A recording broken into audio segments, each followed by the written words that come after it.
Hello मित्रों, good morning to all of you. फरी पाछा આપણે આલ્ફા ક્લાસીસની અંદર ફિઝિક્સના ક્લાસમાં મળી રહ્યા છીએ, જેમાં ચેપ્ટર નંબર 6નો એક મોસ્ટ ઇમ્પોર્ટન્ટ ક્વેશ્ચન કહી શકાય, પરીક્ષામાં ખાસ પૂછાવા લાયક પ્રશ્ન છે, મોસ્ટ આઈએમપી, જે આપણે ઓલરેડી આગળના ચેપ્ટરની અંદર આ સંબંધ મેળવી ચૂક્યા છીએ, v બરાબર r ઓમેગા। એ જ પ્રશ્ન આ ફરીથી છે, પણ આ ચેપ્ટરમાં આપણે અલગ રીતે મેળવવાનો છે। ચાક ગતિ કરતા કણના કોણીય વેગ એટલે ઓમેગા કહી શકાય, તથા રેખીય વેગ એટલે v કહી શકાય, એના વચ્ચેનો સંબંધ મેળવવાનો છે। તો અહીંયા આપણે એક આકૃતિની અંદર કેન્દ્રથી r જેટલા અંતરે p બિંદુ આગળ રહેલો એક પદાર્થ વર્તુળાકાર ગતિ કરી રહ્યો છે। વર્તુળાકાર ગતિ એટલે જ કહી શકાય ચાક ગતિ। યાદ રાખજો, પંખાનું ફરવું કોઈ અક્ષની આજુબાજુ વર્તુળાકાર ગતિ છે, જેને ચાક ગતિ કહી શકાય। ભમરડાનું ફરવું આ પણ એક ચાક ગતિનું ઉદાહરણ છે। એટલે આવા જેટલા પણ ઉદાહરણો છે, એમાં એના પરિધ ઉપર ફરતા જે પણ કણો હોય એના કણ માટેનો આ સંબંધ તમે મેળવી શકો, કોણીય વેગ અને રેખીય વેગ વચ્ચેનો। તો આપણે પહેલાં એક ધારણા કરીએ કે ભાઈ પી બિંદુ આગળ રહેલો જે પદાર્થ છે એ કેવી રીતે ભ્રમણ કરી રહ્યો છે। તો કેન્દ્રથી એક ત્રિજ્યા બનાવેલી છે, એને આર જેટલી ત્રિજ્યા, અને માની લો કે એને ડેલ્ટા ટી જેટલો જો સમય આપવામાં આવે, ડેલ્ટા ટી એટલે કંઈક સમયનો ગાળો આપણે કહી શકીએ, એટલા ગાળાની અંદર આ પી બિંદુ ઉપર રહેલો પદાર્થ ફરી અને ક્યાં પહોંચે છે, પી ડેશ આગળ। તો આપણે એની પહેલાં ધારણા લખીએ કે આકૃતિમાં દર્શાવ્યા મુજબ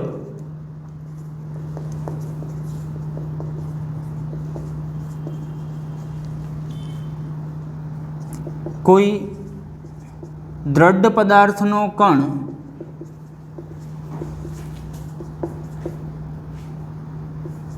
પી બિંદુ આગળ છે, જે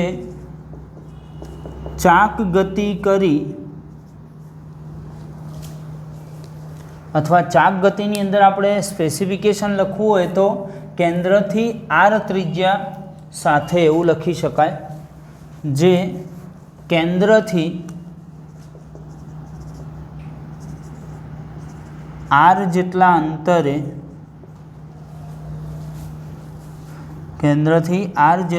અંતરે ચાક ગતિ કરી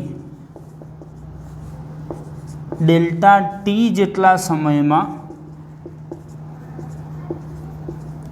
આપણે આ થિયરીની અંદર યાદ રાખજો, તમારે કોણીય સ્થાનાંતર નથી લખવાનું, અહીંયા કોણીય સ્થાનાંતરની જગ્યાએ રેખીય સ્થાનાંતર લખવાનું છે।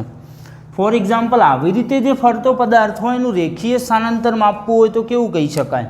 રેખીય સ્થાનાંતર એટલે આયરો ચાપ, જે આમ ફરીને એક ચાપ બનાવે છે, એ ચાપની લંબાઈ શોધવાની છે અહીંયા। તો હું અહીંયા આવું કહી શકું, ચાક ગતિ કરી ડેલ્ટા ટી જેટલા સમયમાં પી પી ડેશ જેટલું રેખીય અંતર કાપે છે। કેમ કે આપણે રેખીય વેગ વચ્ચેનો સંબંધ મેળવવાનો છે, એટલે આપણે પહેલાં રેખીય સ્થાનાંતર શોધ્યું, આ પી પી ડેશ જેટલું રેખીય અંતર કાપે છે। તો આટલા આપણી જોડે બે પરિમાણ આવી ગયા, જોઈ લો, એક પી પી ડેશ જેટલું રેખીય અંતર મળી ગયું, અને તમને જો સમયગાળો પૂછવામાં આવે તો ડેલ્ટા ટી જેટલો સમય પણ મળી ગયો। જો તમારા હાથમાં રેખીય અંતર હોય અને સમય હોય એટલે એક રાશિ તમે શોધી શકો। તો લખીએ, ચાક ગતિ કરતા પદાર્થનો સરેરાશ રેખીય વેગ। કેમ કે જ્યારે તમારા હાથમાં ડેલ્ટાના સ્વરૂપમાં મૂલ્યો હોય ને, એટલે હંમેશા તમને જે મળતું મૂલ્ય છે, યાદ રાખજો, એ સરેરાશ જ હશે। કયા સ્વરૂપના મૂલ્યો હોય ત્યારે? ડેલ્ટાના સ્વરૂપમાં। અહીંયા આપણી જોડે જોઈ લો કે આ ડેલ્ટા ટી એટલે કે ડેલ્ટાના સ્વરૂપમાં મૂલ્ય છે, એટલે દરેક વખતે તમને જે પણ રાશિ છે એ સરેરાશના સ્વરૂપમાં મળશે। એટલે તમે એક શરૂઆતના સમયથી અંતિમ સમય, ફોર એક્ઝામ્પલ, આપણે એવું ઉદાહરણ પહેલાં આગળના ચેપ્ટરમાં ભણ્યા હતા કે ભાઈ વિસનગર ડેપોથી નીકળેલી બસ જે છે સવારના 10 વાગે નીકળી હોય અને ફોર એક્ઝામ્પલ 11:30 વાગે ત્યાં ગાંધીનગર ડેપોમાં પહોંચે છે, તો તમારી જોડે એક સમયનો ગાળો મળી ગયો, 1.5 કલાક, 10 વાગ્યાથી 11:30 એટલે 1.5 કલાક, એને ડેલ્ટા ટી કહી શકાય। અને એની અંદર એને કેટલું અંતર કાપ્યું તો તમે રોડના અંતરો તો જાણો છો, એના સંદર્ભમાં જે પણ વેગ શોધો પેલા કુલ અંતર ભાગ્યા કુલ સમય એના દ્વારા મળતો વેગ હંમેશા કયો હશે? સરેરાશ વેગ. એટલા માટે આપણે લખશું સરેરાશ રેખીય વેગ. હવે સરેરાશ હોય ત્યારે આપણે દર્શાવવાની રીત જાણીએ છીએ. આવી રીતે આજુબાજુ ચોરસ બ્રેકેટ કરતા હોઈએ છીએ. બરાબર અહીંયા લખીએ રેખીય અંતર ના છેદમાં સમયગાળો અથવા સમય જે લખવું હોય લખી શકાય. તો આ તમારો જે સરેરાશ વેગ મળશે. હવે રેખીય અંતર આપણે તો પી ડેશ ખાલી બિંદુથી બિંદુ જ લખ્યું છે, પણ એ એકચ્યુઅલમાં અંતર કેટલું હશે? તો આ જે ખરેખર બને છે ને આયરો, આ એને કહી શું શકાય? આયરો તો ચાપ કહી શકાય મિત્રો. આને તમે શું બોલી શકો? એક વર્તુળ પર બનતો ચાપ કહી શકાય. અને જો ચાપની લંબાઈ તમારે મેળવવી હોય તો તમે આગળ એક સૂત્ર આવું ભણી ગયા છો, ત્રિજ્યા ગુણ્યા ખૂણો. તો ત્રિજ્યા તમે કેટલા વર્તુળાકાર માર્ગની ત્રિજ્યા આર ત્રિજ્યા છે અને કેટલો ખૂણો આંતરે છે ત્યાં સુધી? તો ડેલ્ટા થીટા જેટલો ખૂણો આંતરે છે. તો આવું તમારું મૂલ્ય ચાપની લંબાઈનું મળી ગયું પી ડેશનું. તો આ મૂલ્ય તમે જે છે એ મૂકી શકો છો અહીંયા ચાપની લંબાઈની જગ્યાએ.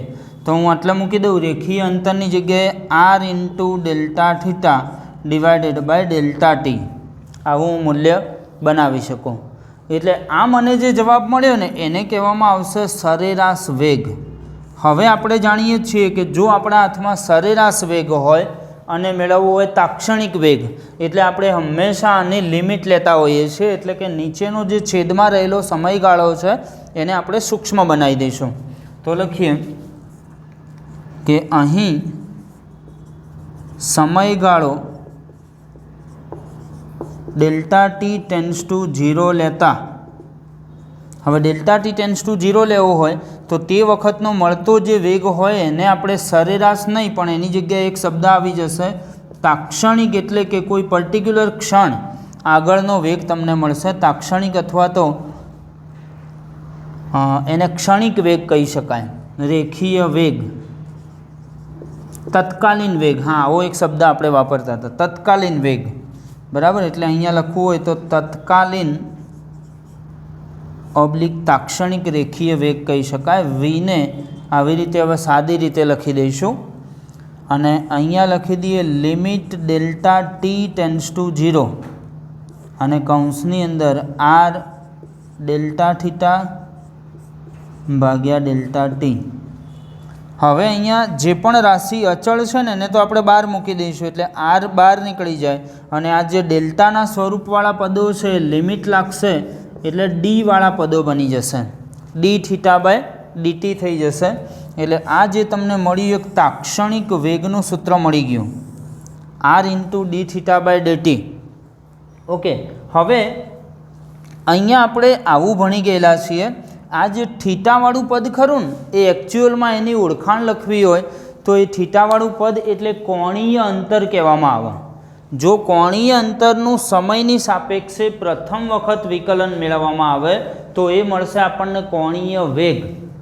જેમ તમે પહેલાં એવું ભણી ગયા હતા કે ખાલી સાદું અંતર હોય, રેખીય અંતર હોય અને રેખીય અંતરનું સમયની સાપેક્ષે જો આપણે વિકલન લેતા હોઈએ તો એને આપણે dx બાય dt કહેતા હતા.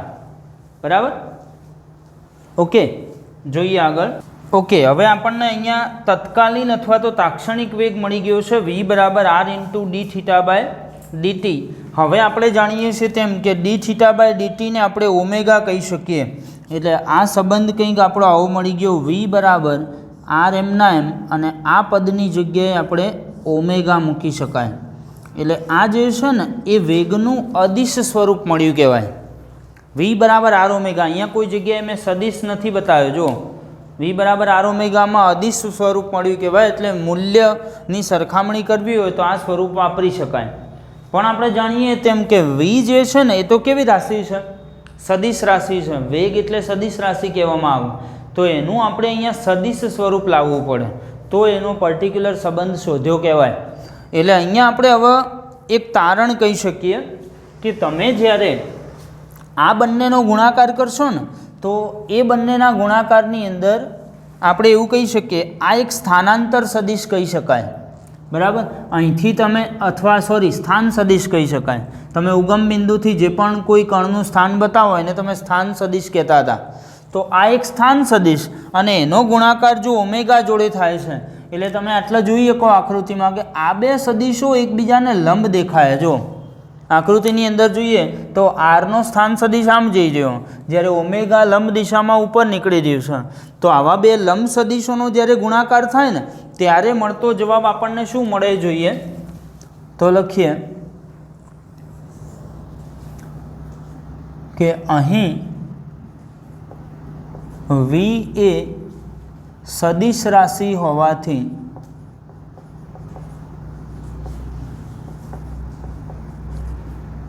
તેનો સદિશ સંબંધ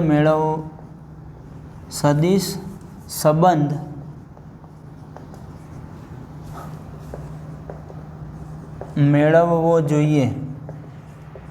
હવે જો સદિશ સંબંધ મેળવવો હોય તો આપણે આ બંનેનો સદિશ ગુણાકાર લખીએ. તેથી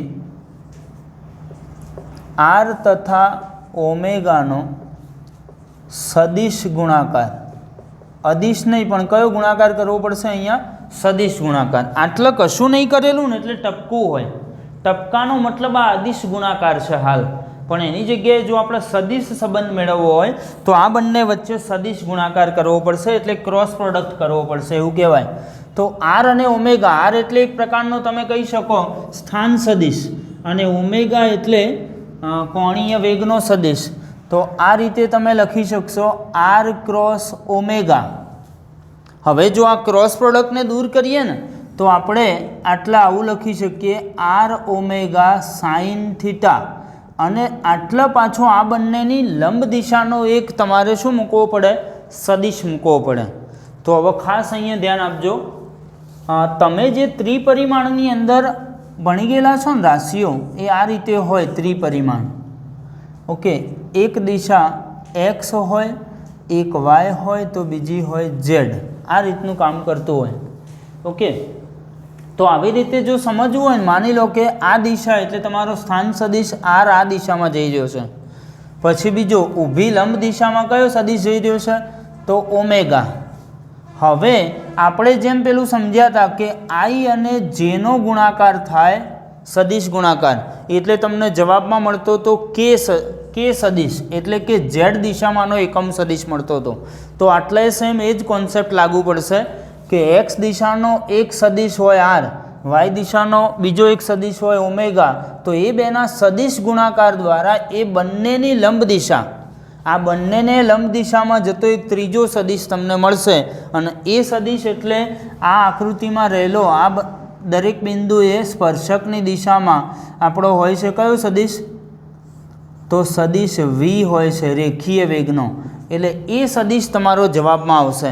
આ બંનેને લંબ દિશામાં હોય. આ ત્રીજો આ આડી દિશામાં, આ લંબ દિશામાં, અને પેલો હાલ તો આપણે 2D આકૃતિ દોરેલી છે એટલે નહીં ખબર પડે, પણ આ જે છે વેગ રેખીય વેગ એ ત્રીજી દિશામાં જતો હોય. અને પાછો હોય કેવી રીતે? તો આર અને ઓમેગાને લંબ દિશામાં હોય વી. એટલે અહીંયા આપણે વી સદિશ આવું લખવું પડે. બરાબર. અને એટલા માટે આ બંને વચ્ચે તો પાછો ખૂણો કેટલો બને છે? તો ખૂણો 90 ડિગ્રી. આપણે હમણાં જોયું કે આર અને ઓમેગા, આર અને આ ઓમેગા વચ્ચે 90 ડિગ્રીનો ખૂણો બની રહ્યો છે. તો આટલા આપણે થીટાનું મૂલ્ય 90 મૂકવાનું આવે, એટલે સાઈન 90 ડિગ્રી મૂકવાનું આવે. બરાબર. હાલ પૂરતું જો કદાચ તમારે અહીંયા સદિશ ના મૂકવો હોય તો એ વાંધો નહીં. R omega into sine 90. Sine 90નું મૂલ્ય કેટલું થાય? તો 1 થાય. તમે એકમ વર્તુળ ઉપર જુઓ ને તો છેક ઉપરના ખૂણા આગળ સાઈન 90નું મૂલ્ય 1 મળતું હતું. એટલે આર ઓમેગા એમના એમ, અને અહીંયા વી કેપ લખી શકીએ. એટલે આ બધું ભેગું થઈ અને તમે, કેમ કે આર ઓમેગાનું મૂલ્ય તો તમે જાણો છો વી થાય. જુઓ, એટલે કદાચ અહીંયા લખવું હોય ને તો તમે આવું લખી શકો વી ઇન્ટુ વી કેપ. તો હવે તમે પેલો એકમ સદિશવાળો કોન્સેપ્ટ જાણતા હોય ને તો એકમ સદિશ બરાબર આવું થાય. એકમ સદિશ બરાબર સદિશ વીના છેદમાં વીનું મૂલ્ય, આવું કહી શકાય. ઓકે, તો હવે જો અહીંયાથી આ વીને અહીંયા ગુણી દેવામાં આવે તો વી ઇન્ટુ વી કેપ બરાબર શું થઈ જાય? સદિશ વી. અને એ કારણસર આપણે આ બંનેના ગુણાકાર બરાબર સદિશ વી મૂકી શકીએ. અને તેથી હવે એવું કહીએ કે તેથી રેખીય વેગ સદિશ v તથા કોણીય વેગ ઓમેગા સદિશ વચ્ચેનો સદિશ સંબંધ